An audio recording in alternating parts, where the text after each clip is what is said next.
Order! Order! You are an incorrigible delinquent at times. Behave yourself, man! Thank you. A lot of talking about these indicative votes, and it's quite confusing to the mind unless you see something laid out. So we'll bring you this explainer by James Clayton now. But I must confess that I am sceptical about such a process of indicative votes. When we've tried this kind of thing in the past, it's produced contradictory outcomes or no outcome at all. Parliament will now get a chance to vote on what type of Brexit it wants through a number of indicative votes. A series of options on how to proceed will be given to MPs to vote for. The idea is to find out which option has the greatest support in Parliament. Simple? Well, not really. But in the end, nobody won. In 2003, MPs voted on a series of options on House of Lords reform. None of them won a majority. I think the view expressed orally by members of the House was wise, that we should go home and sleep on this interesting subject. It's been suggested that 7 options will be given to Parliament. The order of these votes will be crucial.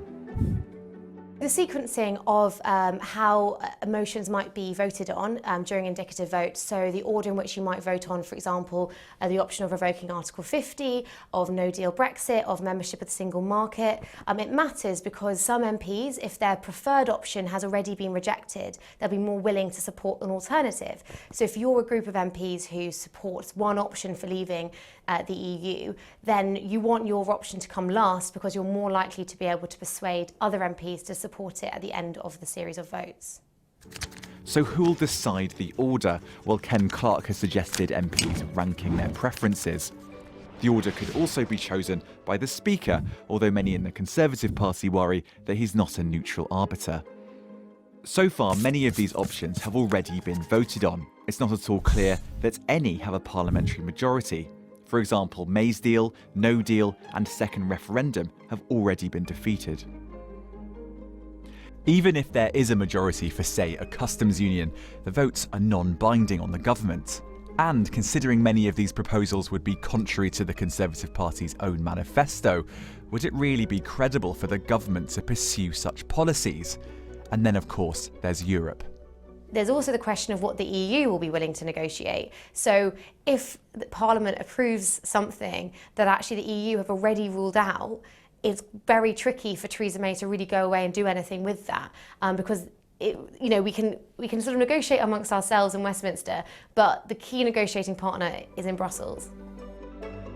And there are other variables. Will Labour and the Conservatives whip their MPs to vote in a certain way? And how will the wording of each option be decided? Indicative votes may well simply tell us what we already know, that Parliament is hopelessly divided. That was James Clayton. We're getting reaction from right across the political spectrum this evening, but I should point out we asked for a government minister and they chose not to come on. They're having quite a night, as you can probably understand from the kind of response we're having now to that Letwin amendment, which has been passed, which means that Parliament now essentially takes the reins, gains control of the Brexit process from Wednesday. We're joined now by Joanna Cherry from the SNP. And you heard there James Clayton just talking about all these different motions that will now come before us. They could each end up getting a 15% share in Parliament, leaving us none the wiser. There is a big possibility that the public will look on and say Parliament doesn't know what it's doing either. Yeah, well, the process is going to have to be really carefully handled, Emily. But I think the crucial thing about tonight is that Parliament has finally taken back control from a hapless Prime Minister. And I think in the face of these latest 2 defeats, the PM really has to consider her position very carefully. The priority of the Scottish National Party is to make sure that the United Kingdom remains in the European Union. And we'll be pushing very strongly to either revoke Article 50 or go for a second referendum. But as you identify, the situation is pretty unprecedented, and there'll have to be very careful thought over the next 24 hours about how Wednesday is used to best effect. Although it's worthwhile mentioning that, of course, it isn't just Wednesday. Now that Parliament has control of the order paper for Wednesday, on Wednesday, Parliament could award itself another day, and so on and so forth. Let me just ask you a couple of things. Yeah. You've talked about revoke or second referendum. We just heard from Nick Bowles, who clearly sits, away from you on the Norway option. He said he would, move to your way if that turned out to be the majority. Would you move to a customs union to the Norway option if that was the way it was going? Well, the Norway option, Common Market 2.0, I was just refreshing my memory by reading their paper again last night, of course deals only with the single market and not a customs union as well, so it wouldn't solve the problem of the Northern Irish border. And these options are not actually seriously on the table at the moment. I think one of the things that I'd like to see happen on Wednesday and any further days is to separate out issues of process from issues of substance. The issues of process are, should we have a second referendum? How do we avoid no deal? Should we revoke Article 50? The issues of substance are, what kind of a Brexit do we want? But we need to remember that the European Union have said that there will be no changes to the withdrawal agreement currently on the table. So there has to be a degree of realism here. The problem we essentially face is... if you could just let me finish. The problem we essentially face is the consensus we are now trying to build is something that Theresa May should have reached out and tried to build 2.5 years ago. It is too late now to get some of the suggestions that others favour, but we need to use the time to the best effect. Joan Cherry, thanks very much indeed. I think we're going to go to Labour's Jess Phillips now. Jess, if you can hear me and you're mic'd up, do you see a way out from here now? We haven't got Jess yet. It was bound to happen eventually, wasn't it? Just talk us through what you made of the statement that we got from the government. We haven't had a government voice on tonight. I think it's really worth reflecting on the statement they've put out. I think it's really extraordinary. They're criticising what MPs have done tonight and calling for realism. And what really looks like from that statement is that they're totally in denial about what's happening. And there's been a tin-eared, a very flat-footed approach from government for the last couple of weeks. It looks like their readings are all over the place. They advised Theresa May to give the statement of criticising MPs when they wanted to win. Who is advising them? There are very few advisors in Downing Street. I don't know which one is doing it, but that was very bad advice. And I think it was also very bad advice to have the cast list of MPs, all male, mainly right-wing, going to Chequers yesterday. It looked like they were being dictated to. So number 10 at the moment appears to be all over the place.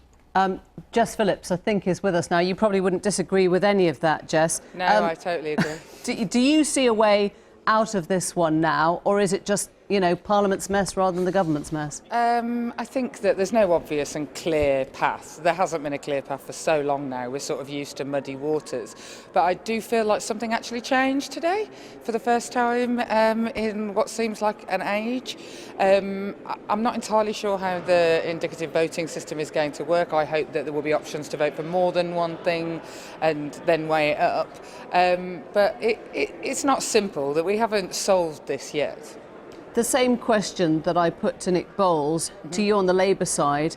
This is quite a big moment for Parliament, and it's also quite a moment to think that we are a democracy that no longer trusts our executive.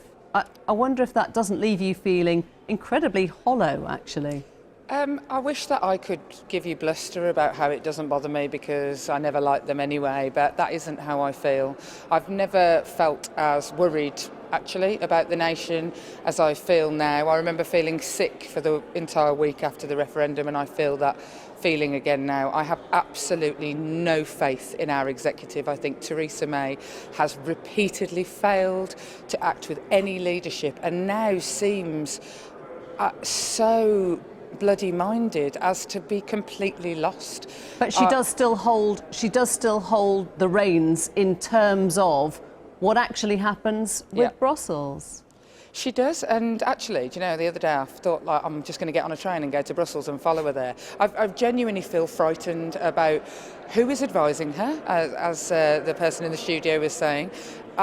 The terrible advice she seems to be getting. She cannot build bridges at all. She can only create more hostility, it seems, and the statement last Wednesday just goes to show how tin-eared she is with both Parliament and the public. She's now sort of universally turned everybody against her. Let me just ask, because there is no clear pattern out of this, and there is a lot of talk also about a looming general election. If an election was called, would you know what your party was campaigning for? Would you know what your Brexit campaign was? Well, I think that that's a really important point. And actually, whether there's a general election soon or not, the Labour Party is going to have to make a very clear statement about what its view on Europe is for whenever the election is. We're going to have to work on party policy about we are a European internationalist party. And I think that we're going to have to work on making that much, much clearer. Because as you say, I'm not entirely sure what the actual manifesto position would currently be. What happens now? You know that Henry Kissinger quote was, you know, who do I call if I want to speak to Europe? I wonder who Europe calls if they want to speak to Parliament. Who is the person? Who is the person that now feels that they are involved in directing this whole process? Does it all come back to John Bercow? I suppose John Bercow seems to be holding quite a lot of the reins of power. Is that all right with you? Not especially, but I would actually say that the person I would call Hilary Benn, I would call Yvette Cooper, I'd call Oliver Letwin and Dominic Grieve, because actually they are the much bigger players than even Theresa May in this. Jess Phillips, thanks very much indeed. We're going to be speaking to Suella Braverman. You'll remember she was the former Department for Exiting the EU Minister from the ERG wing of the Conservative Party. We're just waiting for her to join us from the Commons. Back to our panel. Rachel, deep breath. Where are we tonight? Does it seem clearer to you? Well, I think what's interesting is whether the MPs can, within themselves, build coalitions. So could you have the sort of soft Brexit Norway option people forming an alliance with the second referendum people to get a majority, perhaps through some kind of two-stage process? So the second, I thought the Joanna Cherry was interesting. She was trying to separate out what does Brexit mean and how do you decide whether or not you like it. And I wonder whether, in a way that Theresa May hasn't been able to, they can build a cross-party consensus in any way. This is all quite delusional, because the issue is the withdrawal agreement. That's what she has effectively signed with the EU 27. What this is all about is a political declaration. None of this relates to the withdrawal agreement. It's absolutely absurd, because that is non-binding, right? I mean, you can say what you like, but it doesn't determine what happens afterwards. Labour's position is on we must have the customs union. That is part of the political declaration. That's not in a withdrawal agreement. The backstop, in effect, is a customs union. So the whole thing is angels dancing on the head of a pin. You know the argument, Dominic, which is that if you don't trust the person who's involved in the first step, you're certainly not going to trust them with the rest of it. Well, right? She's not going to be around to do that anyway, so they have no idea who that will be. Well, that's why perhaps it's even more important that you assert which direction. Yeah, but you see, it's not binding. It could be fairies in the bottom of the garden. That's, if you like, that may be the problem. We all agreed that the political declaration was vapid, studiedly ambiguous. You know, nobody knew really where it would lead. That was an objection to it, but nonetheless, that's where it is. And this is all about what do we put in this studiedly ambiguous document that we may or may not do. And I think when people grasp that, they realise, I think, that Parliament is making a fool of itself. But a lot of people think that if you can get a majority for a softer Brexit, that will be appealing to the EU and they will be prepared to change. Well, politics is politics until somebody is prepared to move. Well, it seems to me that they are highly unlikely to want to reopen the withdrawal agreement. It was incredibly difficult for them to get the unity they wanted for that. And I think it's the last thing they want to do. I would be very surprised if they did. And you think that they definitely want no deal? Well, it only takes one of them. You don't believe that. It only takes, well, you don't think they're playing I suspect that they are losing patience, right? Well, they don't want to go on indefinitely. The idea of us taking part in their elections is abhorrent to them. I mean, they've got enough problems. But can I just gently suggest, aren't you missing the point here completely, which is that tomorrow morning it's the ERG, it's the people who really fought hard for Brexit that are going to look and think, oh my God, we should have got in on MV2. No, look, I mean, I have advocated that they should settle for the deal. Yeah. I'm not one of those who have been I'm just, so you may be right, but at the moment I think they can equally well look and say, you know, no deal is still possible. It is still very possible. And as long as they feel that, there's not much pressure on them to move. The irony of that is, you know, this was all supposed to be about parliamentary sovereignty, and Parliament has voted against a no-deal option. But the hard Brexiteers still cling to that as if somehow Parliament's irrelevant. No, I think what that was talking about was, and why, if any reason why the referendum was won, it was people say, you know, we don't want other countries saying what our laws are. In other words, we want the British government to be much more autonomous. I don't. But they didn't want the British government dictating policy either, because they voted against that repeatedly. We had a general election in which both parties, 85% of votes were cast for parties that wanted to leave not just leave the EU, but leave the single market. Labour, as well as Conservatives. And we had a referendum in which nobody, not even Nigel Farage, suggested no deal was a good idea. So you can play it either way.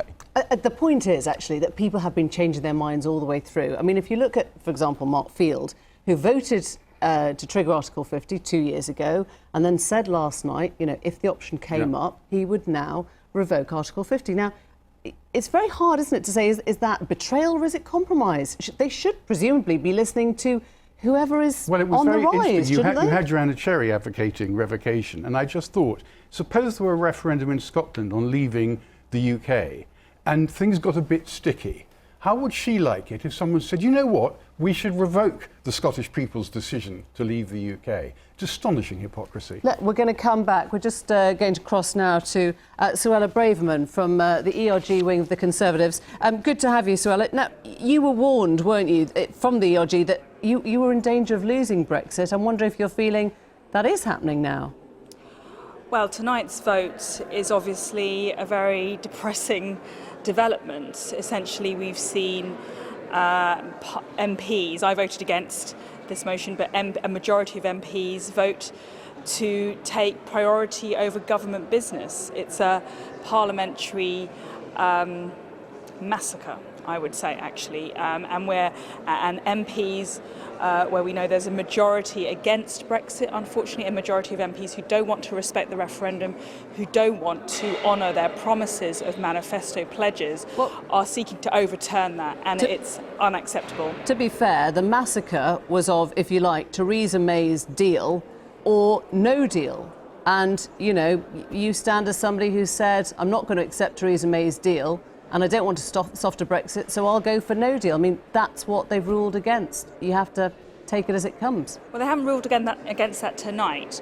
What MPs have voted for is for backbench MPs to take priority on Wednesday of the government agenda. Of course, but in all honesty, in that agenda, they can table indicative votes, which is something the government had already agreed to. But in all honesty, this now feels to you, presumably, like it's going in the direction of a softer Brexit. You would accept that? Well, ultimately, the government is responsible. The Prime Minister is the Prime Minister for a reason, and she could turn the situation around tonight. She could honour the legal position, which is that we're leaving on the 29th of March. She could lead us through to a WTO Brexit. She's ruled that out, hasn't she? I mean, she literally ruled that out again today. She said without Parliament's explicit wish, there would be no deal. So that's gone. I'm wondering whether you don't turn round to the ERG and to whoever else might have been in your coalition and say, we really screwed this one up. It was within touching point. We almost had it and we just threw it away. I don't feel I have anything to apologise for. I voted against a deal which was not Brexit.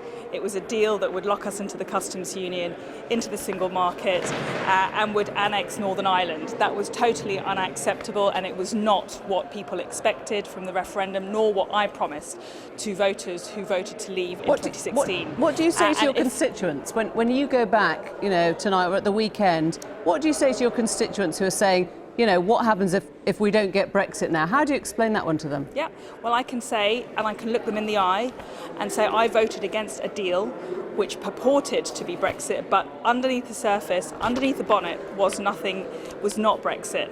And the consequences that flow from that are out of my control. I'll do everything I can to stop Parliament taking over, to stop a cancellation of Brexit, to stop an extension, and my votes reflect that. But ultimately, if the majority of MPs want to stop Brexit, then and the Prime Minister wants to enable that, then there's very little I can do. There were a lot of Brexiteers, ERG members invited to Chequers yesterday. They were all men.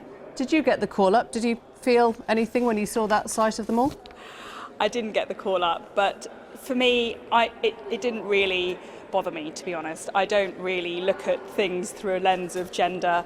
The people who were in that room, including the Prime Minister, who is female, will have advocated their positions very effectively, and that's what I'm concerned about.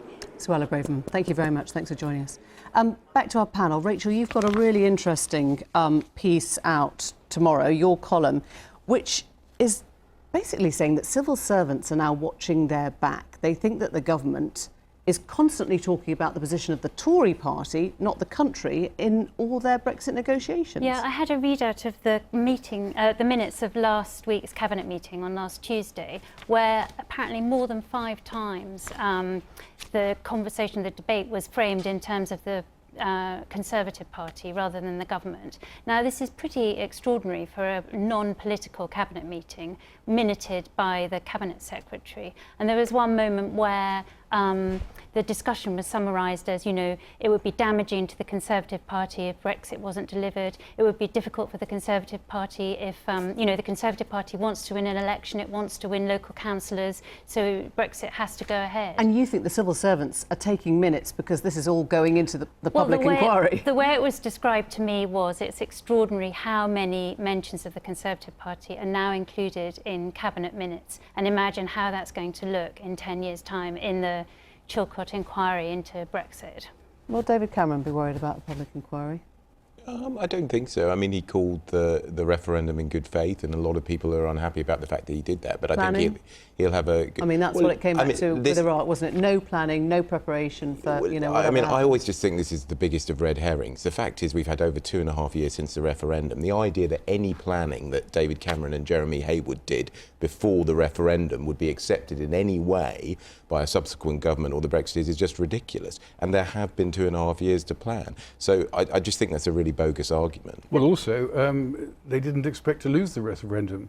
That's the basic point. And if they thought they would lose it, they would never have called it in the first place. But they did, and they lost. But it wasn't defined. Brexit was never defined in 2016, and that's the problem now. And the Brexit it's extraordinary listening to Suella Braverman. It's becoming only the hardest and purest form of Brexit is now acceptable. And also appearing to have a complete misunderstanding of what Theresa May's deal actually is and why she voted against it. I mean, deeply worrying to hear somebody say that and not really understand. And I imagine the ERG, when they finally do realise what they had on the table, will deeply regret it. Let's see, we're going to go back to the Commons very briefly to give Nick Watt the final word tonight, and you can get your phone while he's talking. Nick.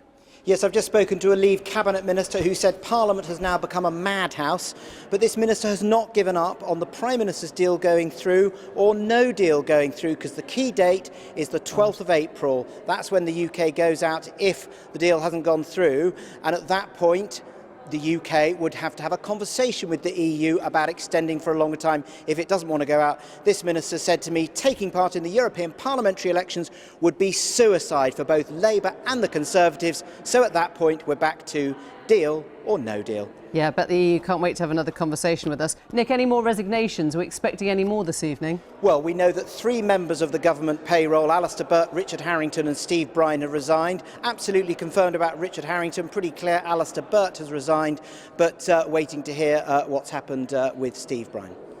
Nick, thanks very much indeed. That is Nick Watt. That is all we have time for. I told you there'd be a few phones and a few loose edges, but thanks for bearing with us. Theresa May has been consulting her cabinet after the House of Commons seized control of this phase of the Brexit process in last night's dramatic vote.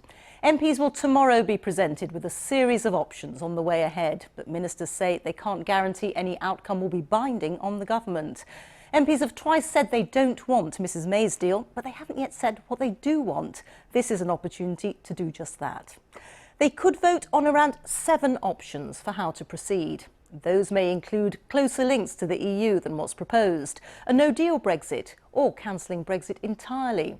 But as MPs debate, time is running out to agree a deal with the EU before the deadline next month. Our Deputy Political Editor John Pienaar has more. Parliament's shown its power. We know who's in control, and the answer's no one. MPs are getting ready to talk and vote their way through their ideas for Brexit. But then what? Cabinet supporters of Mrs May's Brexit deal aren't giving up. I continue to support the Prime Minister's deal. Brexiteer ministers especially insist MPs taking control won't work. It's a negotiation between ourselves and the European Union, and if Parliament expresses a view, it may be entirely undeliverable. Thank you. But the cabinet split. There's Amber Rudd.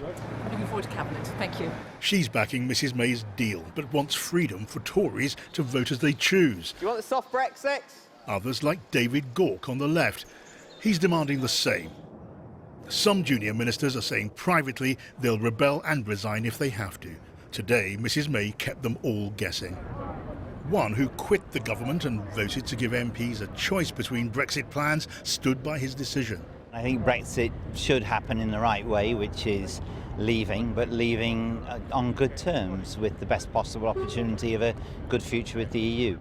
So what'll be the choices when MPs fill this chamber tomorrow? There's the PM's deal, twice defeated already, or a Brexit deal closer to EU customs and market rules than Mrs May's, maybe comparable to Norway's. A fresh referendum's another option. And a Brexit with no deal. MPs insist they'll never support that, but it still seems possible. All of these proposals will be put forward. The Speaker will select them.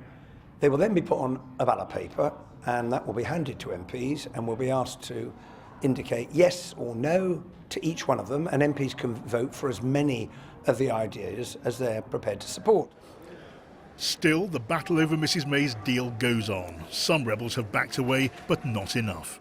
The chances of the Prime Minister getting her Brexit plan approved by Parliament at the third time of asking looks slim. Talk to any Tory MP or minister and her own chances of surviving long after this crisis, whether her plan goes through or not, look even smaller. Are you risking no Brexit by voting against the deal? No shortage of contenders for her job. Could Boris Johnson fall in behind Mrs May's deal? He could, but if he is, he's not saying. Another potential candidate is reluctantly backing her plan. Well, it's not a good deal, but the alternative is a complete cascade of chaos. That's what I said a week ago, and now you're seeing it. And you're seeing proposals being put up which are all worse than her proposal. And do you think, with your help, Theresa May might get this deal over the line? She's got to get the DUP on side, and I have some sympathy with them because I want Northern Ireland to be protected inside the United Kingdom, but I think she's got a decent chance. But today, the Democratic Unionists were sounding tough as ever. Is there any chance of us changing our minds on it? Unless there are significant changes to the agreement itself, no. Here tonight, no one's predicting the future of Brexit or Mrs May's with any confidence. No one can. And in Brussels, the EU's chief negotiator spoke today for many. All eyes on the British Parliament.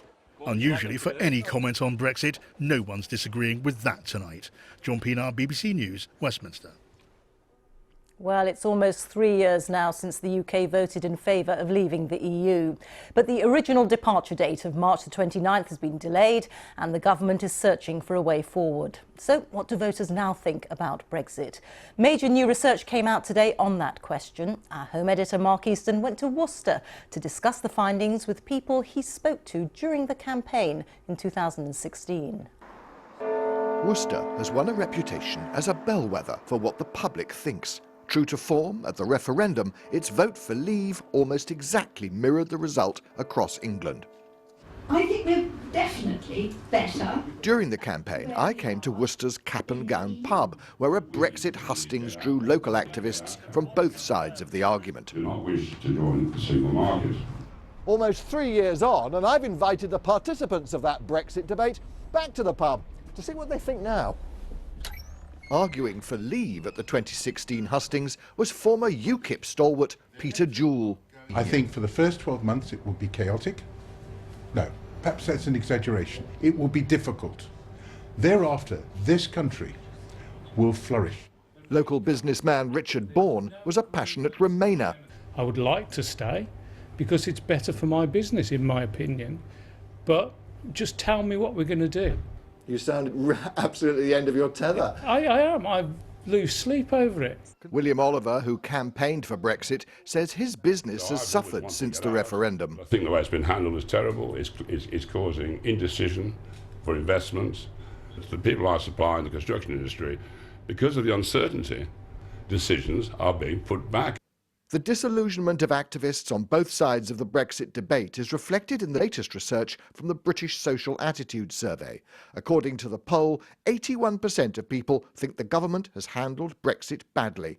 Just 6% of voters, Leave and Remain, think the UK will get a good Brexit deal. So what should happen now? There were strong opposing views in the cap and gown. What Worcester Woman says is indicative of how the country goes. Well, I, Worcester Woman, would say to the Westminster bubble that you are there to implement the decision of the British people. I wanted to leave, but now I do not want that again. I want to remain. You've changed your mind? I've changed my mind completely. It's been very, very disappointing. The amount of people who are now having regrets, the amount of people who have changed their mind, that matters a lot. Because if you're still going to talk about the will of the people, you need to measure it against the current information and what's going on now. One national pollster has calculated Worcester would now support Remain. And that, according to today's British Social Attitude Survey, reflects the view nationally. But the researchers also warn that perhaps the key message is for everyone to show a degree of humility when claiming to know the will of the people. Mark Easton, BBC News, Worcester. Well, our Deputy Political Editor, John Pienaar, is at Westminster for us. John, we've just heard voters looking on in dismay. You reported MPs trying to take control. What exactly are Theresa May's options now? Well, Mrs May's day-to-day tactics have often seemed to be all over the place, but her longer-term strategy, if you can call it that, has been consistent, and that's to wait while the clock runs down, stick to her plan and hope that the Brexit rebels, in the end, will see her plan as the best and only way to achieve Brexit. As ever, she's moving one small step at a time. We're still wondering, will Tory ministers and MPs be free to vote as they choose on the Brexit options? And we're still waiting to hear the answer to that. Meanwhile, a number of junior and middle-ranking ministers are saying privately they're perfectly prepared to rebel and resign if they feel they have to. And all the time now, a number of Tories, many Tories are saying that Mrs May could increase her deal's chances if she makes clear that she's willing to stand aside soon and make way for a new leader. Now, she's meeting Tory MPs, a mass meeting here at Westminster tomorrow, but will she make that promise? We can only guess. As ever, the Prime Minister is holding her cards very, very closely, even when she seems to have no strong cards left to play. OK, John, thank you. John Pienaar there at Westminster. Here, MPs have revealed details of what they plan to do in the House of Commons tomorrow after taking control of Brexit from Theresa May. They'll be given a single ballot paper containing a series of options to which they can select either yes or no. The result of that should be declared the same evening. Less clear, though, is what effect that will have on Brexit and indeed the position of the Prime Minister herself. From Westminster, here's our political correspondent, Paul Brand. Do you feel in control? If MPs had a certain swagger this morning, well, they'd arrived at work catching up on their new job description. Any idea which Brexit options you'll be voting for? Yes, thank you. Their turn now to call the shots. Do you feel in control this morning of Parliament? We'll see what happens, Paul. If you think it's been mayhem till now, you wait till Parliament's running the agenda. I think it's a possibility of a general election because there's nobody in control. You're a Labour MP, though. Don't you want to take control of the government? No, I'm retiring. But not before he'll get a say on what happens next. For the first time in history, tomorrow MPs will be handed special ballot papers listing Brexit options that could include a second referendum, staying in a customs union, a looser trade deal like Canada's, or no deal at all. MPs will be able to mark yes to more than one choice, with the votes counted and declared tomorrow night. Parliament is finally going to get a say on all the potential options out there. The Prime Minister said last week Parliament doesn't know what it wants. Well, we haven't had an opportunity to have a say. Now we will get one. And that appeals even to some ministers. Will there be free votes, Foreign Secretary? Today the Cabinet didn't decide whether the government should tell MPs how to vote. If it does, the Chief Whip can't afford to lose his phone. Up to 20 ministers could call in their resignations. The fallout is focusing minds, and this MP was writing an article explaining why he'll now back the Prime Minister's deal. She still hopes to hold a third vote this week. My fear is that if we don't now back the frankly, I feel very uncomfortable about, it's not the best agreement we could have had by a long way, we'll end up with this Remainer Parliament taking control of Brexit and giving us no Brexit at all, in effect. Others, though, aren't buying that. In fact, we feel under less pressure now, because first of all, we know that even if we were to vote for it, it's still not going through Parliament. There's not sufficient votes even on the Conservative side. But you could swing it. You could bring those Conservatives over. Well, we wouldn't, and I think there are many of them who realise just how toxic this deal is. The alternatives, voted on here tomorrow, won't force the Prime Minister to change course, but a majority for any could vandalise her plan. Paul Brand, ITV News, Westminster. OK, so let's speak to our political editor, Robert Peston, now. So, Robert, there is talk tonight, isn't there, about Theresa May actually setting out a timetable for her own departure. What are you hearing? So, first of all, ministers are telling me that the Prime Minister would like to bring her Brexit deal back for that notorious third meaningful vote on Friday, as you've just heard from Paul. She's still a long way short of getting the vote she needs. The DUP's 10 Northern Ireland MPs still very sceptical about whether they can vote for it. ERG Brexiters still very sceptical. But senior Tories believe she can get momentum going her way if tomorrow at the meeting of Tory MPs, the 1922 committee, she announces that on May the 23rd she would quit. May the 23rd is the date that we would be leaving the EU if she gets her deal through. So I put it to ministers, I put it to officials close to her, is she planning to announce her departure tomorrow to Tory MPs? And they all say they absolutely don't know. If she has decided, she's kept it to herself. There are plenty of MPs who say it's the right thing for her to do. There are plenty of MPs who say they think she's going to do it. But honestly, they don't know. OK, Robert Peston, Westminster, thank you. They've said no, emphatically and twice, to Theresa May's Brexit deal. But tomorrow afternoon, MPs will have the chance to say what sort of Brexit deal they do want. A group of backbench MPs has taken control of Parliament's agenda and will make the Commons vote on a series of indicative votes. They could include cancelling Brexit altogether or a much softer Brexit.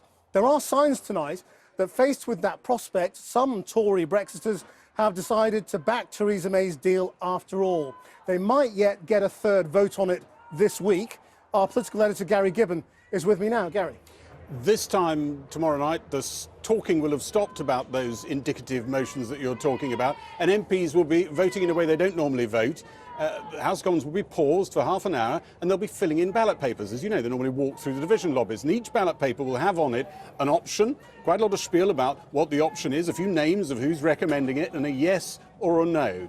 And as you said, some of those options will be softer versions of Brexit, like Common Market 2.0 or joining the Customs Union. I saw some extraordinary scenes in the Commons today where people who were supporting these different options, it was like they formed themselves into different parties, and they were going around whipping MPs, running up to them and saying, you must support this proposition. I said to one MP, this looks a bit like the sort of kernel of a new party, and he smiled and winked at me. Who knows what it is? Who knows where the process will go? Because it is very possible it could produce a majority for diddly squat, for nothing. It's possible this process could produce amazingly contradictory outcomes. It may go nowhere. And I have to tell you, in Europe at the moment, although there is a little bit of hope that maybe MPs are finally getting their voice, they do clock the date. I mean, it's 2.5 weeks from the new Brexit date. There isn't much time, and there is quite a bit of scepticism in the European Commission about the delivery mechanism. Even if MPs did come up with a different approach to Brexit,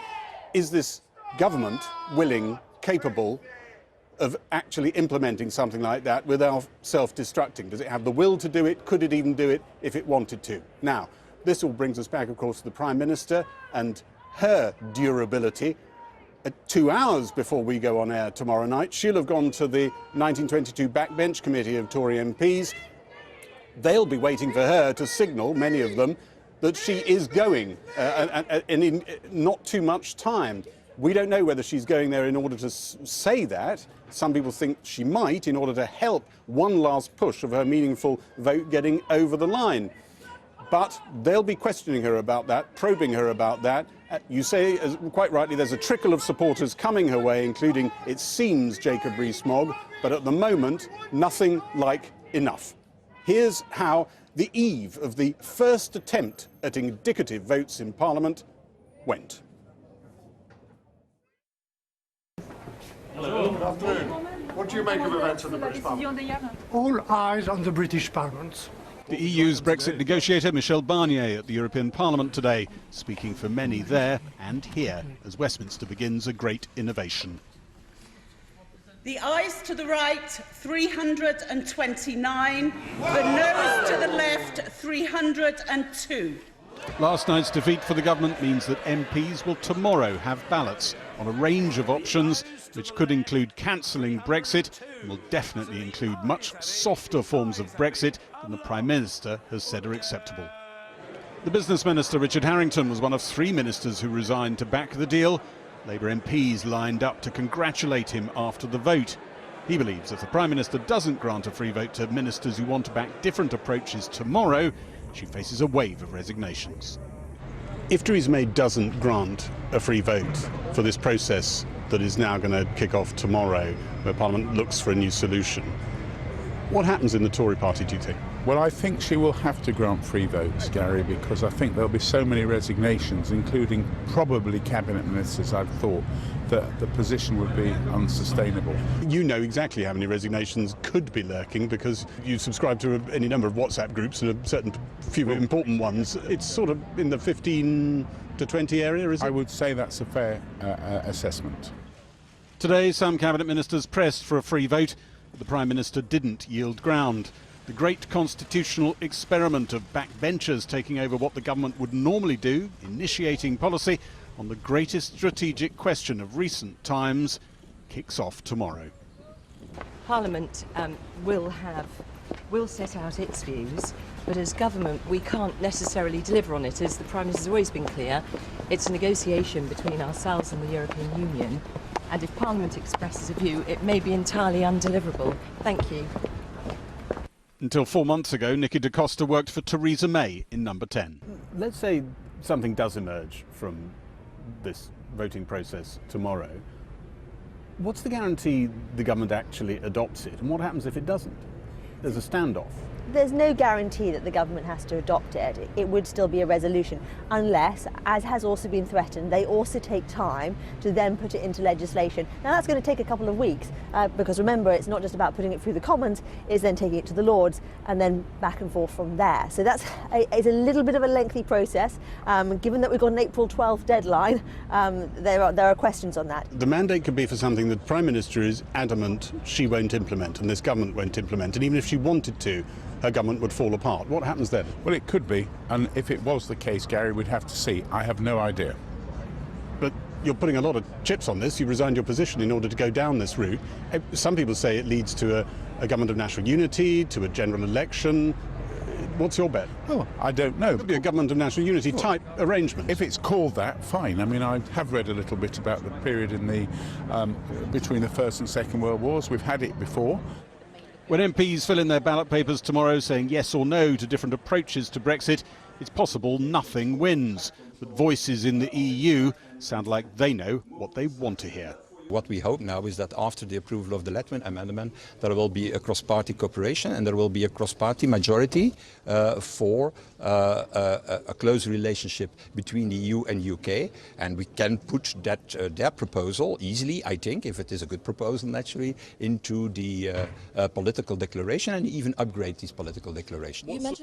But Theresa May is hoping her original agreement still has a chance of passing Parliament, helped in part by some former rebels backing Theresa May to avoid the backbenchers taking control of Brexit. We're seeing that our worst dreams or nightmares are coming true, namely that a Remainer Parliament is taking control of the agenda. And if that happens, we won't get a Brexit that any of us recognise.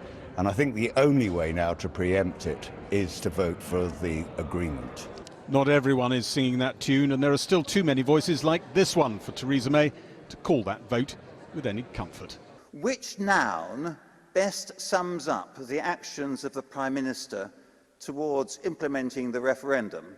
Betrayal, treachery, deceit, duplicity, dishonesty, incompetence.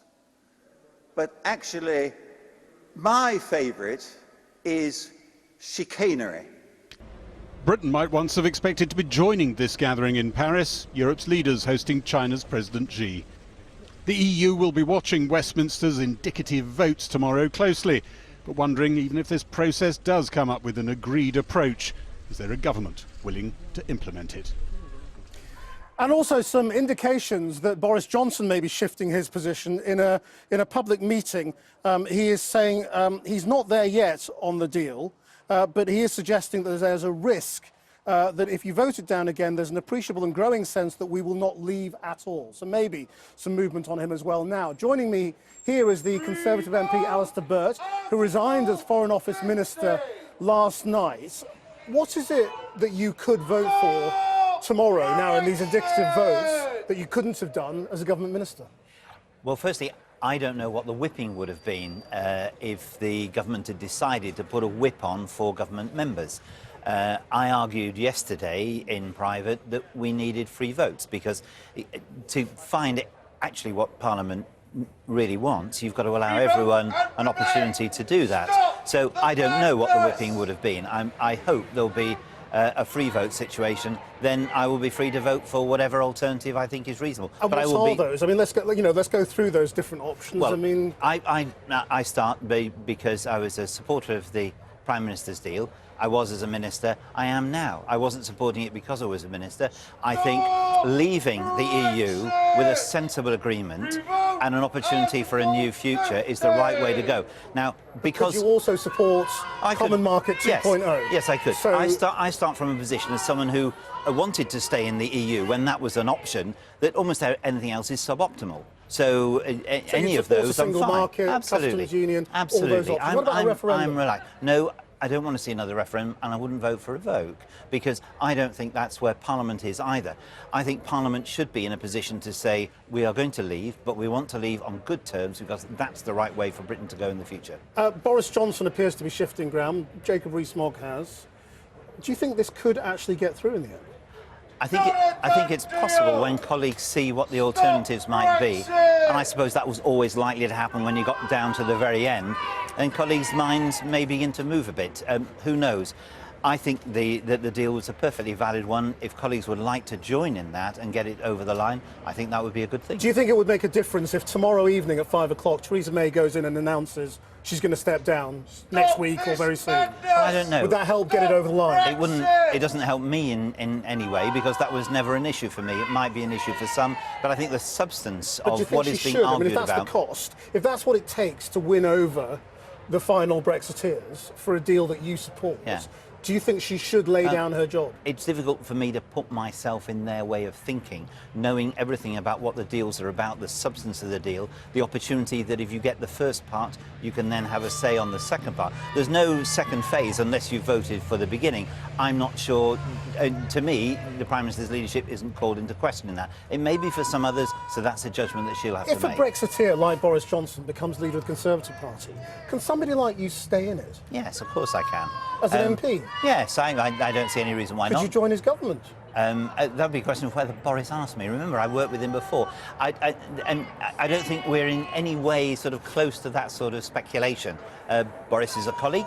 The Conservative Party is a team. We need to get over this. We've dealt with Europe over a long period of time and concentrate on the other things for the future that matter to the people in this country. Would you say Theresa May must do what Parliament decides in this process of indicative votes? I think if Parliament comes up with something which is a feasible option, like those that have been used with the EU before, Common Market to EEA, single market, customs union, then yes, I think if she should do it. Absolutely, because I think if Parliament says this is what we agree on, that then gives the government the authority to negotiate with parliamentary authority, which might have been a good thing to do a long time ago. Alistair Burt, thank you very much indeed for joining us. Now let's get the Labour position now from the Shadow Foreign Secretary, Emily Thornberry, who joins us from the lobby of the House of Commons. Emily Thornberry, what are the options you're prepared to tick tomorrow? Well, I think the first thing that we have to do is work out the process. So the first question is tomorrow going to be the only day, Or will we end up with votes tomorrow, and if the programme motion, which is the procedural thing, gets passed in the way that we hope, then there'll be 2 phases. So there'll be a series of votes tomorrow and then hopefully some more on Monday. So that's the first thing to say.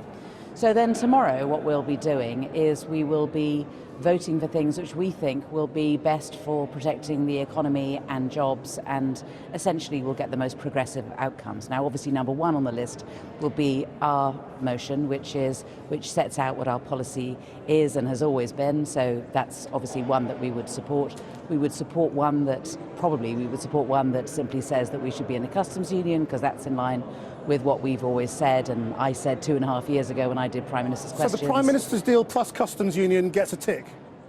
No, wait a minute. No. So what we're saying is that there are a number of motions that will be up tomorrow, and we will be making sure that they remain in play, hoping that we will be able to get a little bit more narrow on Monday. What about Common Market 2.0? Will that get a tick? Well, you mean the sort of the Norway type model? Yes. Yeah, I mean, again, it's not entirely in line with what we're saying, and obviously we would have some reservations about it because of the issue of the customs union. I mean, there is a border. But you don't want to rule it out? Well, there's a border between Norway and Sweden, remember? And the last thing we want is a border across Ireland. So, there needs to be some that is not a perfect solution, let's face it. So we need to kind of be looking at these things. So customs union, Norway, our motion, and then there's the amended Kyle Wilson amendment as well. Right, so you will be supporting the referendum option when it comes up, whenever it comes up, whether that's tomorrow or on Monday? Well, I think you've just caught me as I come out of the chamber, and these motions have just gone down. So we haven't yet made up our minds in terms of what the whipping arrangements are, and that's a matter for the Chief Whip and for Jeremy Corbyn. But what I can say, it's got to be a free vote, surely, if it's an indicative vote.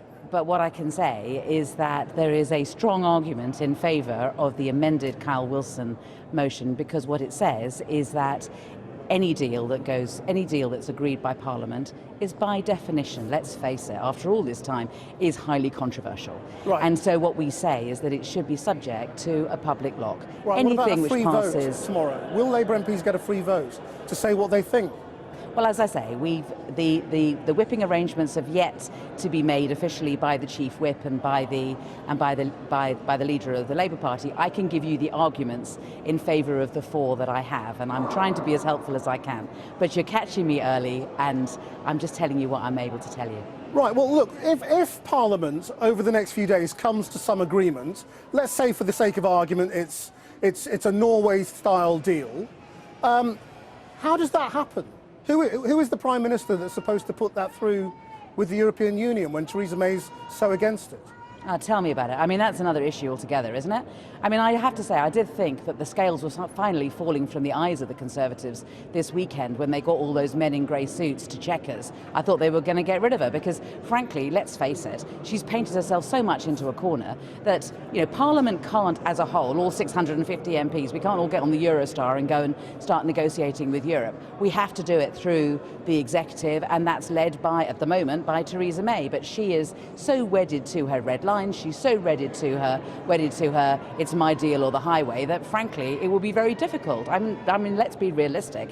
How she can negotiate something else. And well, first of all, she said she will ignore it. Secondly, she says she's only going to do something which is in line with her manifesto. Listen, we're the opposition. We don't have the votes to be able to push this through. But last time you came on the programme, I mean, you assured me that Labour's position was now to back a second referendum, that in that referendum Remain would be an option, and you would be campaigning for it. Yeah. I mean, since then, Labour's position has changed again, hasn't it? No, it hasn't. It's not, absolutely. It's the same as it has been since conference, when it was passed unanimously at Labour Party conference. And right, but you're still open to 4 other options? No. What we're open. I can go through this if you want to. I mean, so our position is this: that we go for a general election. If we're not able to do that, then all options remain on the table, including campaigning for a public vote. So what we're doing at the moment is we are trying to find a way through this whereby Parliament may be able to agree on another option as opposed to Theresa May's disastrous deal. So that's what we're trying to do at the moment. And part of that is that anything which goes through would be subject to the lock of a people's vote. Emily Thornberry, thank you very much indeed for joining us. Well, a new study into British public opinion over the Brexit negotiations has uncovered a deepening frustration amongst voters, with just 7% of those polled saying they believe the government is doing a good job. The findings are based on the views of 2,600 people and show a dramatic shift in the last 2 years. The survey by the National Centre for Social Research has found 80% of Leave voters and 85% of Remain voters think ministers are doing a bad job of tackling Brexit. Just 6% now believe Britain will end up with a good deal. That's down from 33% 2 years ago. The research also found 58% now think Brexit will negatively impact the economy. That's up from 46% 2 years ago. So what does that mean for whether voters still want to leave or remain? There appears to be a swing towards Remain, with 54% of voters saying they want to stay in the European Union, compared with 46% wanting to leave. The numbers, though, are still close. Well, earlier I spoke to Sir John Curtis, Senior Research Fellow at the National Centre for Social Research. He compiled the report on that survey, and I asked him what stood out for him most from the data. It won't surprise you to hear that when we started tracking this process 2 years ago, those who voted Remain were more critical of the UK government than were Leave voters. After all, the UK government was trying to deliver Brexit, and they were more pessimistic about what kind of deal we were going to get. But those differences have disappeared. So the country is actually united in saying the government's made a terrible mess of it. The Prime Minister has been remarkably successful in uniting us in criticism. But the problem with certainly this deal is that both sides of the argument have given up on it. And what are people saying on the basic question of whether they want to leave or remain now? And is it that people are changing their minds? Or? Well, I mean, the simple, straightforward answer to you is that around 85% of those people who voted in 2016 say they would vote the same way again. So the vast bulk of us haven't changed our minds. That said, there are two things to bear in mind. The first is that those who voted Leave are somewhat less likely to say they would vote Leave again than Remain voters are to say they vote Remain again. Not, however, because of what they think about the deal, bad though they think it is, but rather because there's been some increase in the proportion of those who voted Leave in 2016 who've now come to the conclusion that maybe economically leaving would be bad for the UK, and that's what seems to peel some Leave voters off away from Leave. But the other thing to bear in mind, crucial, is it's not people changing their minds, but rather that those people who did not vote in 2016, some of whom were too young, but by no means all of them, those who did not vote in 2016 are now very clearly pro-Remain by at least 2 to 1 and seem to have become more pro-Remain during the Brexit process. So does it tell you how angry people would be if Brexit was just cancelled?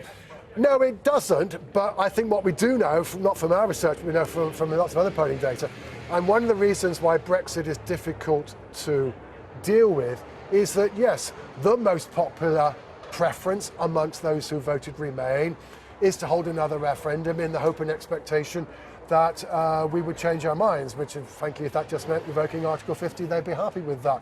But equally, on the Leave side, the single most popular option is to leave without a deal. And we are polarised, frankly, in the Brexit debate between these two options, which is why finding a compromise is difficult. This is an area where the centre ground of British politics is rather poorly populated. It is the extremes which, so far at least, attract the interest and attention and support of the electorate. And how good are people at remembering how they actually voted? Well, I mean, in our case, to be honest, because this is a panel of people whom we have been interviewing on a regular basis, we ask them in most cases, either soon after the referendum or not thereafter, what they did. So hopefully we're not too subjected to memory error. But of course, that's one of the many potential fragilities of opinion polls. But again, it's why I would say to look, at the end, this polling data, lots of other polling data says we're still pretty close to being split 50-50. Don't be too confident about what would happen a second time around. But the big changes that have occurred in attitudes towards how good or bad the deal is, those trends are far too dramatic to be anything other than an indicator of a real change of opinion and not some methodological artifact generated by pollsters. John Curtis, thank you very much. You're welcome. One Brexit footnote. Last night, Tate Britain opened its blockbuster Van Gogh exhibition, but little more than 2 weeks ago, the prospect that many of these paintings would be on the gallery's walls looked doomed indeed.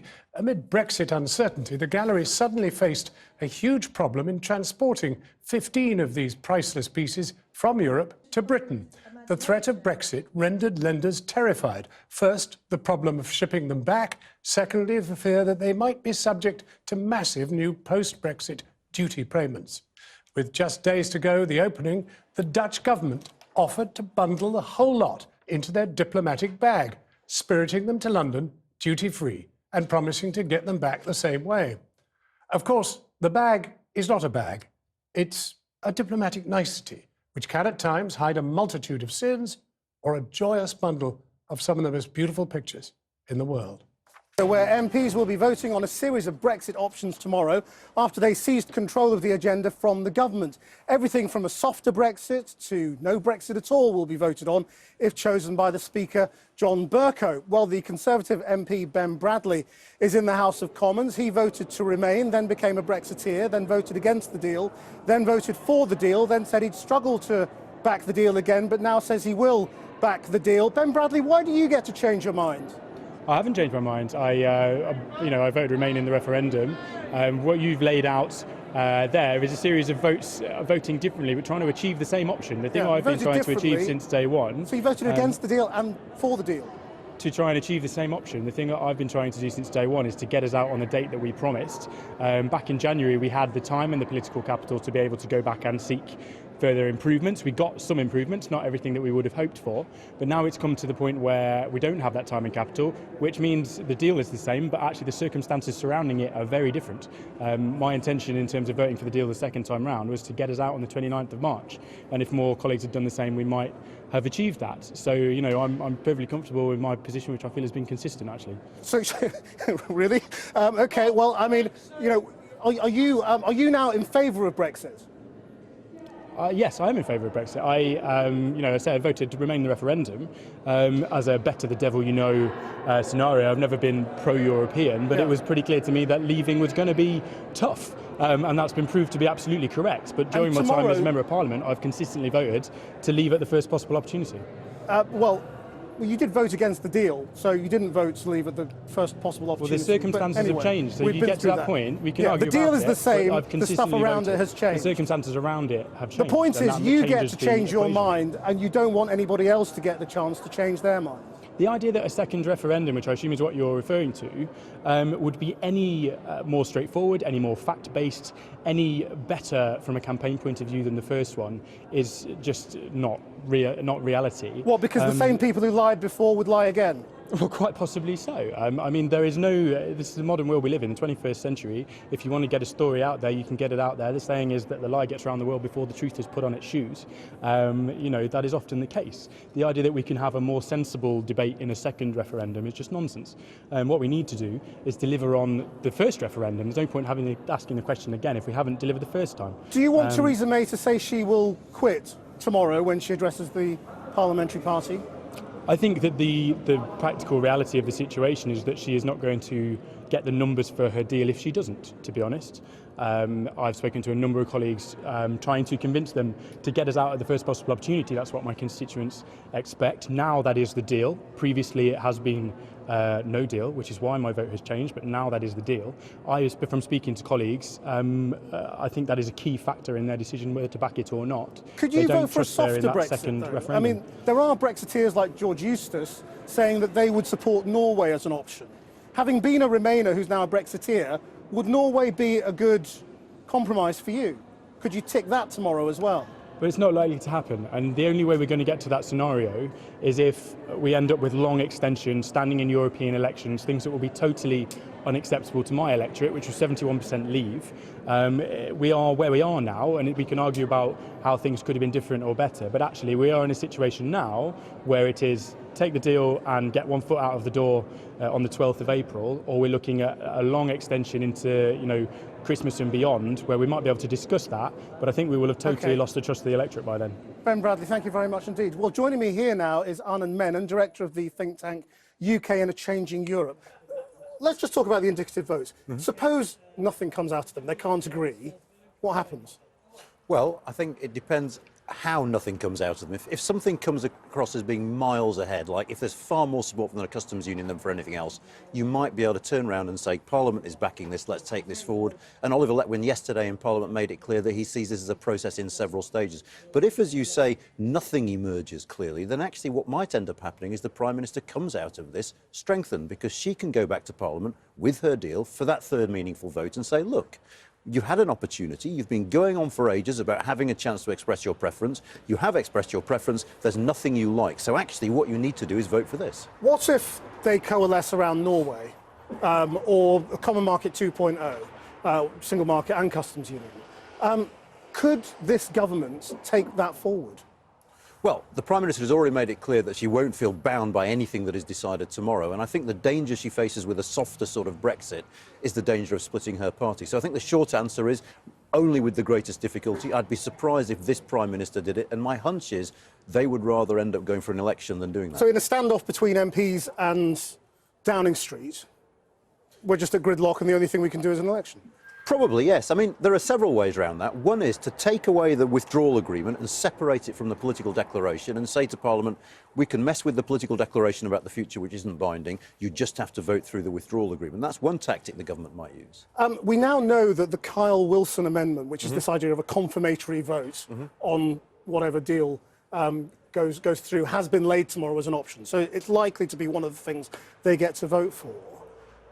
That's quite risky, isn't it? Being voted on tomorrow, because it may not get a majority.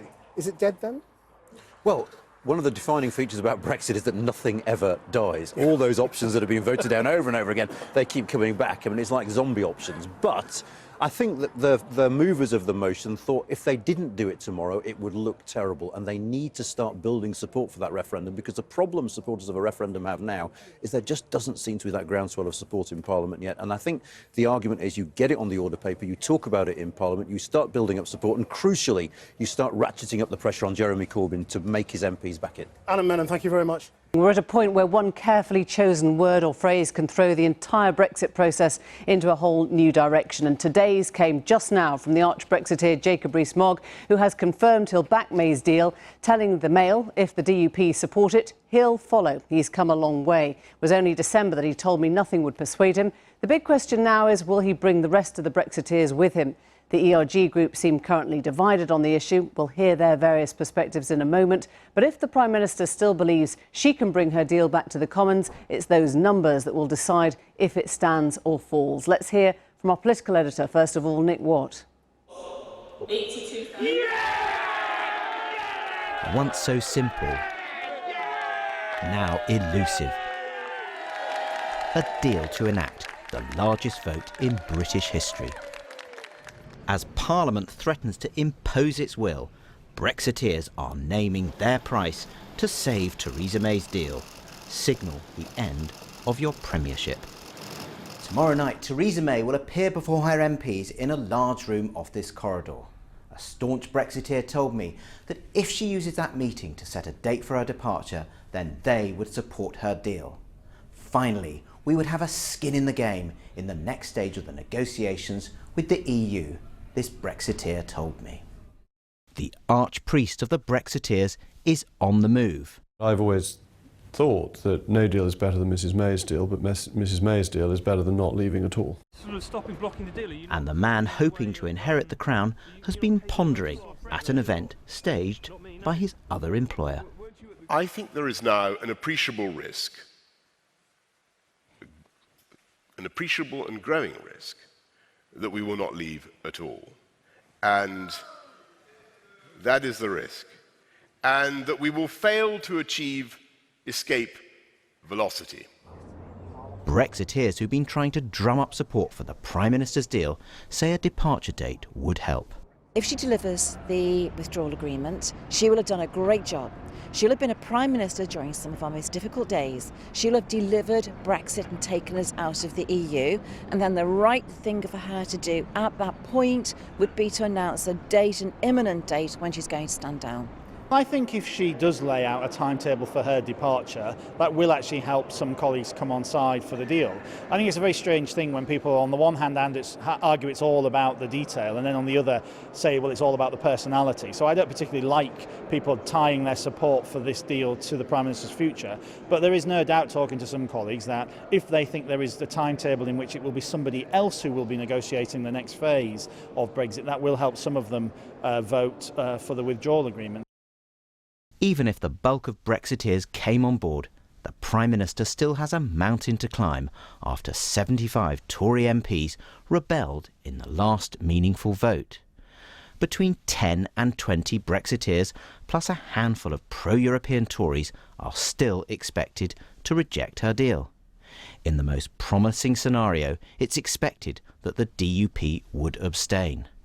And Brexiteers assess that the Prime Minister would need to win over around 25 Labour MPs to pass her deal. Only 3 supported her last time. One Brexiteer said the Prime Minister's departure would make no difference. Even if the Prime Minister says that she's going to go, yes, one of the problems is the Prime Minister. Another problem is that we've got so many Remain MPs in Parliament. But the other issue is also that, this is Brexit in name only, the withdrawal agreement. So, we shouldn't confuse the 3. The deal is not good for our country, so we need to make sure we're not lumbered with it after the Prime Minister is gone. Labour is dismissive of talk of a new Tory Prime Minister. I think that is the stench which has hung over Brexit, and the fact that people are looked about their own position as opposed to the position of our country, our position of the country within our relationship with Europe and the rest of the world. And therefore we've seen financial bungs, we've seen peerages, we're seeing now people saying we want a different leader. This is about the content of the withdrawal bill, the deal that the Prime Minister has done, and then any future arrangement. Movement perhaps on Brexit in the Tory party, but one minister says Brexiteers hoping to see a new era in Downing Street may be guilty of wishful thinking. Well, that was Nick Watt. We have voices from almost each of the indicative vote wings, and we'll speak to those close to the whole process, hear their choices in a moment. First, to Nick Watt. And Nick, I just want to pick up, if I can, on the news that seems to be breaking in the Daily Mail that Jacob Rees Mogg is saying he's willing to support Theresa May's deal. And I'm going to give that a little bit more context because we've got the copy. He says, I am willing to support it if the Democratic Unionist Party does, which is, of course, the caveat he's always put in, and by doing so will be accused of infirmity of purpose by some and treachery by others. And he starts by saying, I apologise for changing my mind. Theresa May's deal is a bad one. It does not deliver on the promises made in the Tory party manifesto. Its negotiation was a failure of statesmanship. How do you read that? Well, we knew that Jacob Rees Mogg had embarked on a journey in the direction of Theresa May's deal, and what we now know is that he's taken that quite a long way towards her deal, but he's not quite there yet. The language is very, very strong, almost apologising for doing it, but there is that important qualification. I will support it if the DUP do. Mixed signals today from the DUP. Sammy Wilson, their Brexit spokesman, he was very much saying we will not cave. I understand some sources in the DUP were not amused by that intervention, and there's some thought that the best at the moment the Prime Minister could hope for from the DUP is abstention, not quite meeting Jacob Rees Mogg's test. Just take us through what you're expecting to happen tomorrow then. Well, it's a historic day in Parliament tomorrow that will kick in after Prime Minister's questions, when backbenchers like Hilary Benn will take control of the Commons order paper, and you will have motions and votes on a series of options. Should it be a customs union? Should it be Common Market 2.0? Should you revoke Article 50? Should you have another referendum? Should there be this sort of Malthouse compromise, which is this idea of superseding the Northern Ireland backstop with alternative arrangements? At 7 o'clock, MPs will vote on paper. Then stage 2 will kick in at 7:30, where there'll be a 90-minute debate on delaying Brexit date, and then a vote at around about 9 o'clock. A lot depends on what is whipped. Which party whips what? Well, tonight, Cabinet Ministers only know half of the whipping arrangement. They will be whipped, all Tory MPs will be whipped to vote in favour of that extension to Brexit Day. But as I understand it, MPs and possibly ministers who find that a bit uncomfortable, they'll be given the evening off. Cabinet ministers are waiting to hear how the whipping for the Conservatives will be on these indicative votes. And I spoke to one cabinet minister tonight who said that if Theresa May whips the wrong way, which is prevents Tory MPs, Tory ministers voting for soft Brexit options, then a number of junior and middle-ranking ministers are prepared to resign. Interesting. We won't talk over you anymore. Hilary Benn is here. He's the man at the centre of all this, and he's been working closely with Oliver Letwin to bring forward the indicative votes tomorrow. There are going to be so many choices, Hilary, on the table. Let's start the easy way by ruling out the ones that won't be. Are you ruling anything out at the moment, whether it's a no deal or Theresa May's own plan or a second referendum? Well, the first decision tomorrow will be the Speaker's to decide which of the, I think it's 16 proposals that are being put forward tonight, he is going to select to go onto that ballot paper that we will then put aye or no to when we come to vote just after 7 o'clock. So until we know that, we won't know actually what we're voting on. Speaking personally, I shall vote for a customs union. I shall vote obviously for the Labour proposal for Common Market 2.0. I will also vote for a confirmatory referendum.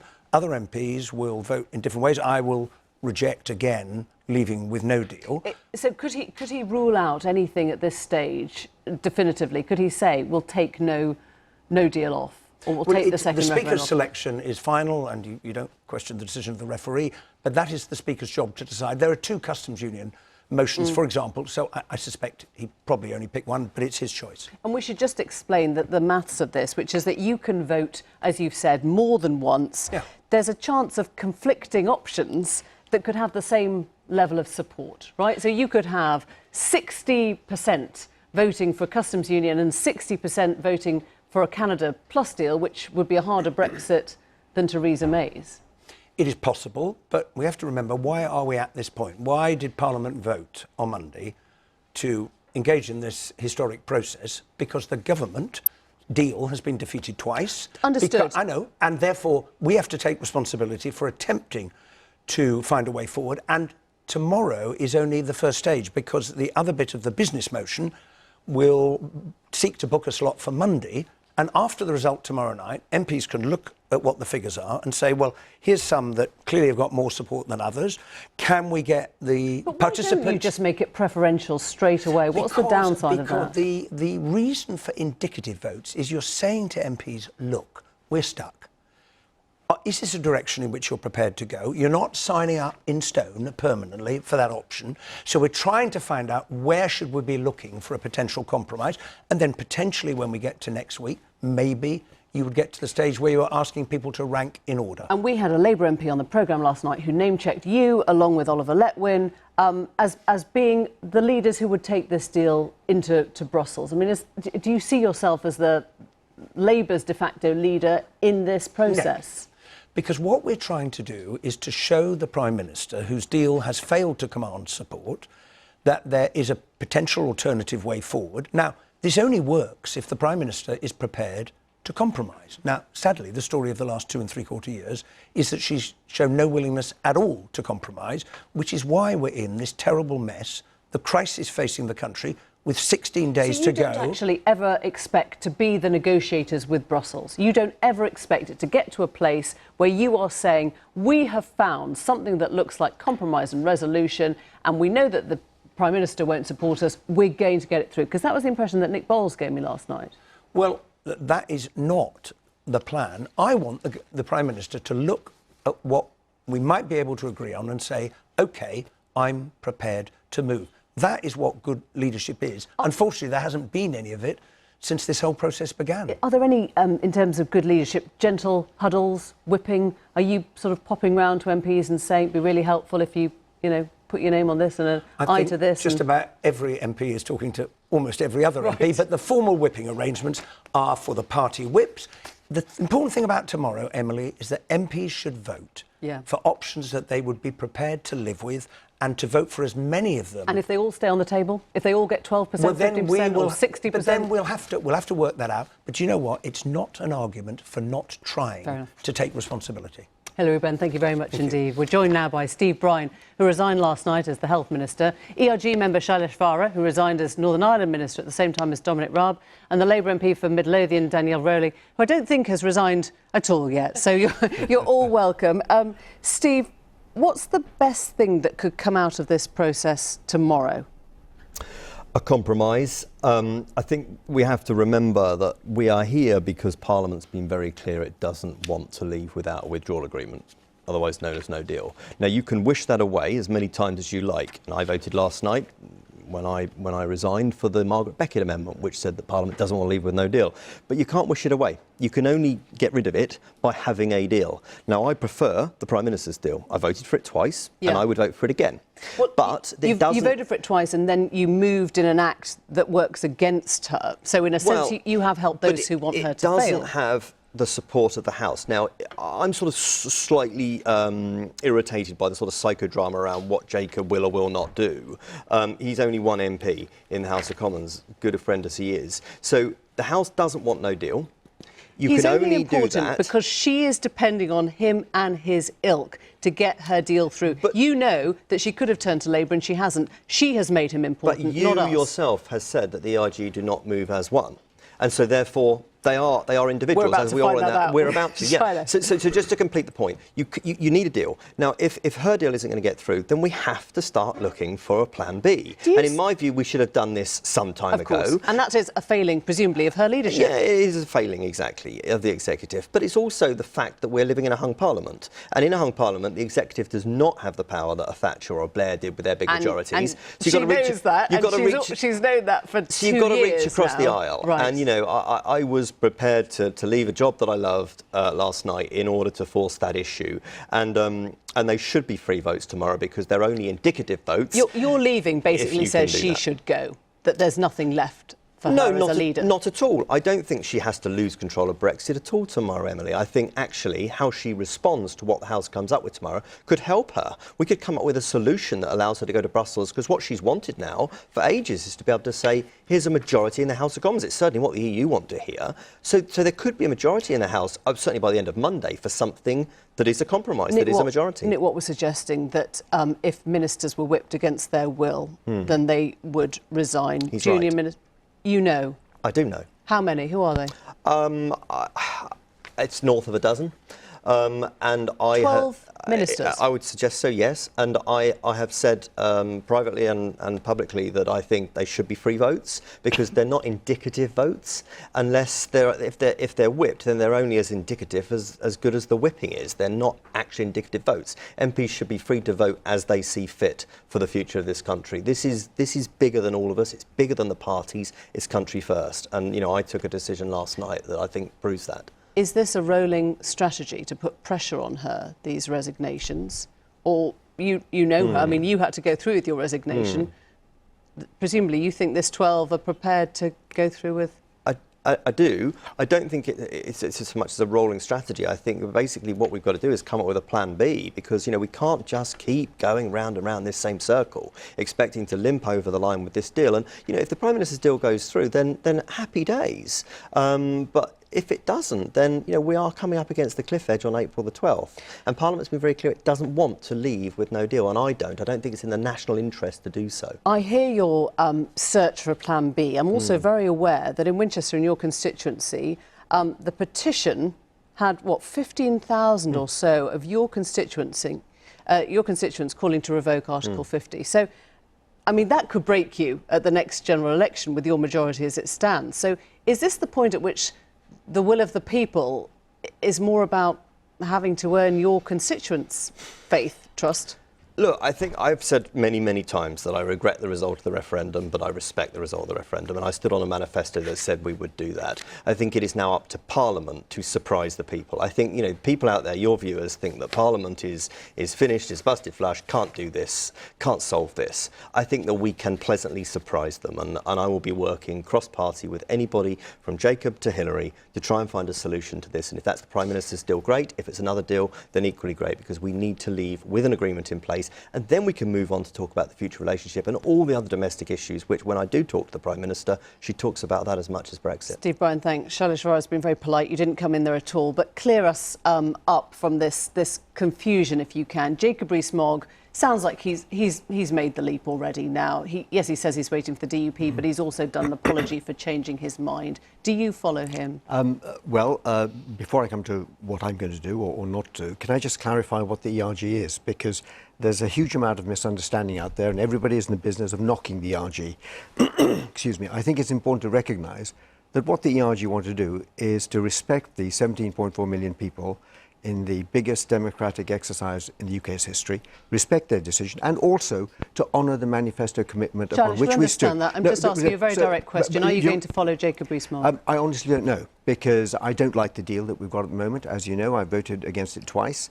But what we now have is a scenario that Parliament has taken over the agenda and the options that it's putting forward. You voted Remain, of course, didn't you? No, yes, during the referendum, right. I voted to Remain and I campaigned to Remain. So how did you become more hard Brexit than Jacob Rees-Mogg? I'll tell you why. It is not a question of more this or more that.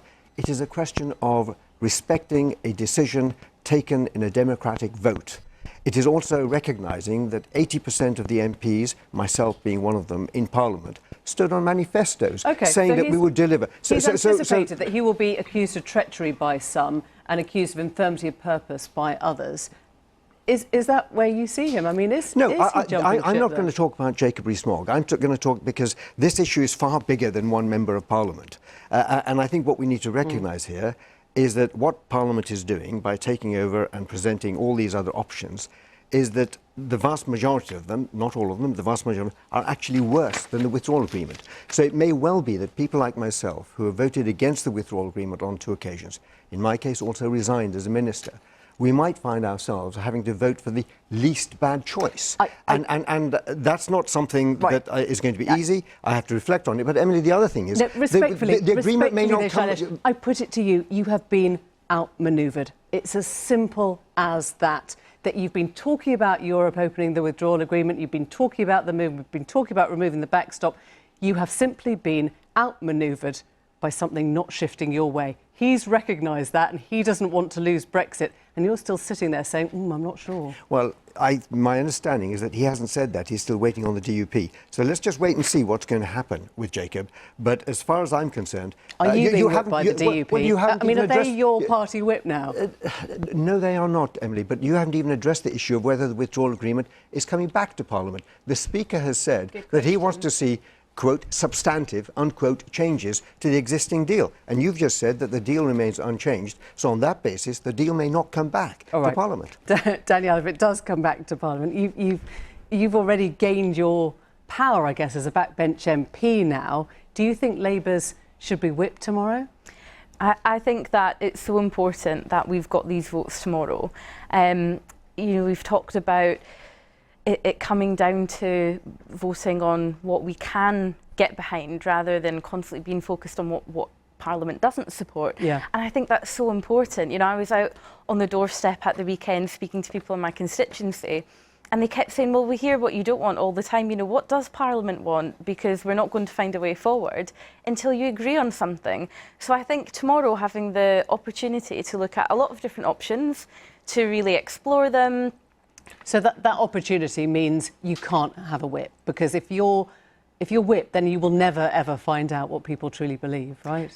I think that it's important that we still stick to our values, though. And so for me and for the Labour Party, we've got really strong values on what we don't want to happen. So, for example, a disastrous you're back no deal. in the what we don't want to happen. Now, the point about Labour's strong values is that they've still left a lot of people in this country very confused as to your actual sense of direction now and your priority. Well, we've always said we want something that is a way forward, that can get a majority of support, that protects workers' rights, that protects standards, and that's what we have to offer. We're meant to be leaving in 2 days. I mean, that's where we are now. I mean, that's the government's fault. Theresa May, from day one, she set down these red lines. She didn't work across the House, which I think everyone agrees is so important. You're still sitting here explaining a policy to a nation that doesn't completely understand it. I think that people do. I think when I'm out, people are saying, well, you stand for something. You stand for protecting rights. You stand for jobs. You stand, you know, and the Prime Minister has been bringing her deal back. Is she going to bring it? We don't know. And that's such an important point. You know, we don't know if the deal is coming. We shouldn't patronise the public. They knew what they were voting for at the time of the referendum. Leave means leave. 17.4 million people voted that way. Why is that patronising the public to ask if they understand Labour's position on what happens next in indicative votes? I mean, well, the public does understand politics. They may not understand the details, but I think we need to recognise that what they want is for politicians... They understand a referendum result, which is now being enacted through parliamentary democracy. I think we can all agree that's where it becomes difficult. What they want is for politicians to deliver on what they've asked us to do. At the referendum, they gave us a mandate. Yeah. It's for us to deliver. And what we're now doing, well, what we are now heading for is actually doing the reverse and heading to... Look, you resigned. There are options. You resigned. There are options on the table which are going to be put forward tomorrow which say we don't leave at all. Okay. That's not honouring the public mandate. Thank you all very much. Fantastic. Parliament's doing this tomorrow. People should be proud of the Parliament. Thank you very much for coming Thank you. Now, if, and it's a big if, Parliament comes back with a solution it can agree on, it then goes to Theresa May for sign-off. If it crosses her red lines and she defies Parliament, then Parliament may force her hand. And at that point, you have essentially two rival executives vying for power. That's unsustainable. At that point, you're in proper crisis mode. One possible way out is through general election. But with the main parties fractured over the issue of Brexit, how could campaigning even work? Here's James Clayton.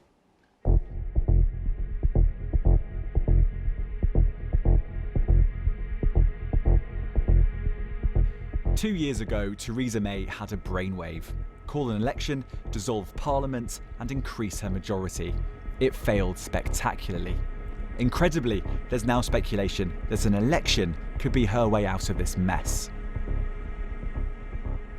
If Theresa May does call another general election, it would represent a stunning backtrack, mainly because, well, she's previously said she doesn't want a general election. It's against Conservative Party policy, and crucially, almost no one in the Conservative Party actually wants another general election. And yet, Theresa May could still be bumped into having one simply because, well, what else is she going to do? I call Sir Oliver Letwin to move the amendment, Amendment A, formally. Oliver Letwin's amendment has teeth. It means tomorrow Theresa May loses the order paper. Parliament will decide what it wants to vote on. So one could ask, how can you govern in a parliamentary democracy without the support of Parliament? A general election now isn't Conservative policy. Theresa May doesn't want one. Her party doesn't want one. So why are we talking about it? Well, there's two ways in which it could come about. One is obviously if the House of Commons votes no confidence in Theresa May. And the other is if Theresa May feels that she's been pushed too far and says that she needs to actually call a general election because Parliament and the government have hit an impasse and there's no other way through. Here are some problems with Theresa May doing that. The only way a general election would give her a greater mandate would be if the election itself was framed around Brexit. As her former Director of Strategy points out, that didn't happen in 2017. In 2017, that was the view that the campaign team took, was that if we could frame the election as being about Brexit, which is what we want to talk about, then we would ultimately prevail. Unfortunately, the public took a different view, and they said, actually, we don't want this to be about Brexit, we want to talk about all these other policies. And if you remember, Jeremy Corbyn had a really populist manifesto with lots of big ideas that went down very well. And actually, the public decided that's what they wanted to talk about. So thinking about an election now, going into one would be very difficult, because how exactly would you frame it? Would it be another Brexit election? And actually would, over the course of the weeks of the campaign, would the public actually allow you to talk about nothing else? So you need policies on all the sort of other areas. And it's not clear at all, after 2 years of talking about nothing but Brexit, that the government actually has any of those to talk about. The good news for the Conservative Party is that Labour would have problems too. Labour's deputy leader was at the march on Saturday calling for a referendum on Theresa May's deal. I can only vote for a deal if you let the people vote on it too. What do we want? People's votes! When do we want it? Now! But if a second referendum was included in the party's manifesto, how would that square with Labour MPs who've campaigned passionately against delaying Brexit? But what do? I mean, you literally have a Labour manifesto in your hands, and the key tenet of that manifesto you don't agree with. well, that does present an individual challenge to one's honesty. There's no getting around that.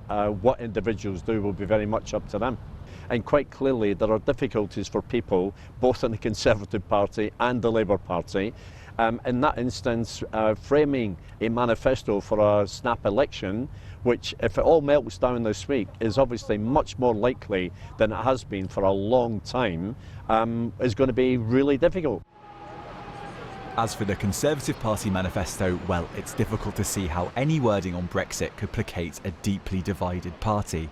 And Theresa May's headaches don't stop there. There's that small issue of what the public thinks. At the moment, there's very little indication that they're in the mood to back Theresa May. For what they're worth, the opinion polls at the moment suggest we're back to Conservative and Labour being roughly even Stevens. The SNP still dominating Scotland. In other words, they are pointing towards another hung parliament. Calling an election is fraught with pitfalls and dangers. Most in Westminster think it's a bad option for the Prime Minister. But in a world where everywhere she turns are bad options, it's possible she decides it's the best bad option she's got.